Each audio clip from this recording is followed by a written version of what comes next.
Hey guys, let's get more news from Dallas Cowboys, but first don't forget to subscribe to the channel and leave your like. Evans laments loss of LVE, ready to make impact. The news of Leighton Vander Esch being lost for the season with a neck injury suffered in Week 5 hits hard for the Dallas Cowboys, a team that entered the 2023 season with question marks surrounding the depth at the position behind Vander Esch and Damone Clark, but Rashaan Evans intends to answer the call going forward. "We're gonna ball for our brother," said Evans ahead of the first practice in preparation for the Carolina Panthers. "Whenever you have a situation where you've played the game as long as I have, an injury like that hits home for me, especially when you know the kind of player he is and, also, being a competitor, you want to be out there." Marquise Bell has stepped into the role of linebacker following the loss of rookie fourth-round pick DeMarvion Overshown and has played exceptional football, but Evans was added in the wake of Vander Esch being moved to injured reserve. Evans, signed to the practice squad, has now been elevated a maximum of 3 times and his third was the most productive, playing 49% of the defensive snaps and making his presence felt early against Saquon Barkley. In order for him to play against this regular season, he'll have to be signed to the active 53-man roster, and that means a decision has to soon be made by the Cowboys. "I'll pride myself in taking advantage of this opportunity to be back in the league and being back to doing the things I'm doing now. I'm just looking forward to the opportunity and I'm excited about it." A former first-round pick himself, similar to Vander Esch, Evans knows what it feels like to perform under pressure and, hailing from Nick Saban's program, additionally understands what's required to succeed on the biggest football stages. His number will likely be called again soon by defensive coordinator Dan Quinn, and there will be no shortage of expectations he'll be asked to meet, but it's also nothing he's shying away from. The McCarthy Chronicles, Cowboys offense approaching juggernaut status. It is officially time for all of the doubters to start putting some respect on Mike McCarthy's name. After some initial bumps along the way, McCarthy came out of the bye week with plenty of adjustments and tweaks to his Texas Coast offense, and the Cowboys have been roaring ever since. Over the last 3 weeks, this offense has averaged 478 yards a game and 6.7 yards per play. They've scored touchdowns on 41.2% of all their drives. They have a red zone touchdown rate of 68.75%, 7th best in the league over that span. And they rank second in both EPA/play and success rate. It's easy to dismiss this week's offensive onslaught, saying it was only against the Giants. While New York doesn't boast the best defense, they still were nothing to sneeze at. This is the same defense that limited the Bills to 14 points and a fairly hot Commanders offense to just 7. To underscore this point, let's look at weekly DVOA, which factors in strength of schedule. Against the Giants this past week, the Cowboys recorded a 41.7% offensive DVOA grade. That's their best weekly DVOA grade of the year. Only 2 teams had a better grade on offense this week, the Lions and 49ers, both of whom faced better defenses in the Chargers and Jaguars, respectively.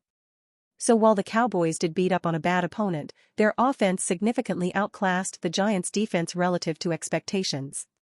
The best part is that McCarthy did it the way he's been doing it since the bye week. Dak Prescott is being given more and more trust each week, for starters. After the Cowboys started the season with a respectable 56.7% early down pass rate, 11th in the NFL, McCarthy has leaned on Prescott more. Since the bye week, Dallas is 5th in the league with a sky-high 62.7% early down pass rate. Prescott has justified this uptick as well. He's topped 300 yards through the air in all 3 games and thrown 11 touchdowns to just 2 interceptions. He's also averaged 4.2 yards a carry, with an increased willingness to scramble. For the full year, Prescott is 2nd in EPA/play and 4th in CPOE, both great marks. But in these last 3 weeks, he leads the league in both categories by a wide margin. McCarthy has also continued to lean into the use of pre-snap motion, which has made things easier for Prescott and everyone else on this offense. There are countless examples from these past 3 games where motion played a direct role in getting someone open. This has been the most drastic change to the offense, cosmetically speaking, since the bye, and it's encouraging that it's become a regular thing as opposed to specific plan for just one game. The Cowboys have also started to run the ball a little bit better since the bye, something that was a massive Achilles heel beforehand. In these last 3 games, the Cowboys have averaged 4.62 yards per carry, not counting quarterback scrambles. That's a significant improvement, and it's underscored by ranking 7th in EPA/rush since the bye week. This most recent game was the best one for Dallas, by far, as they averaged 4.87 yards per carry. That coincided with a pretty sharp change in the distribution of carries, as Rico Dowdle received 12 carries to Tony Pollard's 15 carries. Dowdle averaged an electric 6.6 yards per carry, while Pollard looked more like himself in the reduced workload. In fact, he's averaging 4.08 yards per carry since the bye, an improvement over his 3.85 average prior to the bye. That wasn't the only problem McCarthy solved on offense this week, though. After plenty of criticism for not getting Brandon Cooks involved enough, McCarthy fixed that right away.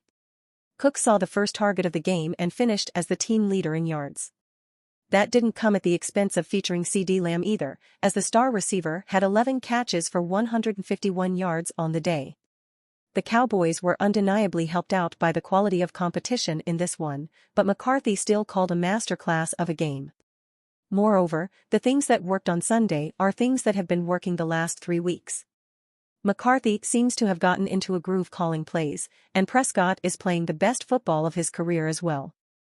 If those two can keep this up, the Cowboys will become an offensive juggernaut for the remainder of the year. Falcons rumor, QB Kirk Cousins to sign with Atlanta as free agent?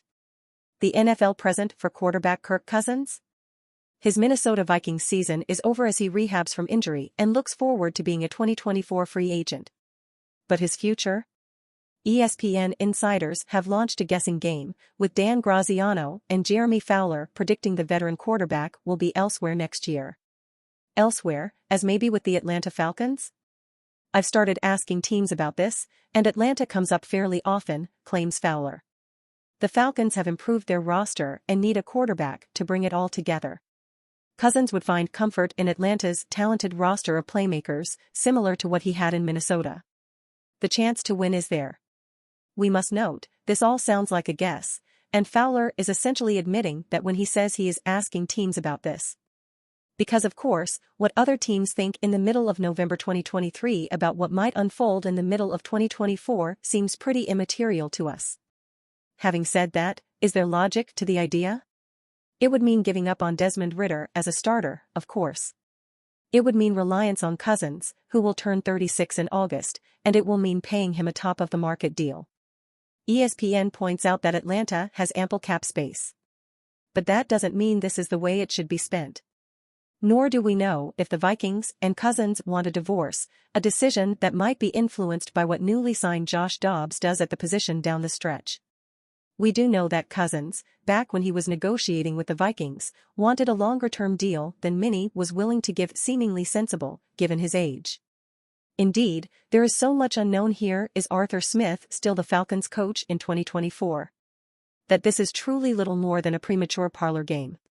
All in all, this is yet another piece that is more rumor than report, with nothing much to substantiate it, leaving it for Falcons fans to debate in bars and barbershops. Are these Falcons suddenly a substantially more viable playoff contender if 36-year-old Kirk Cousins is their quarterback? And you fan, what do you think of the Kirk Cousins situation? Leave your opinion in the comments.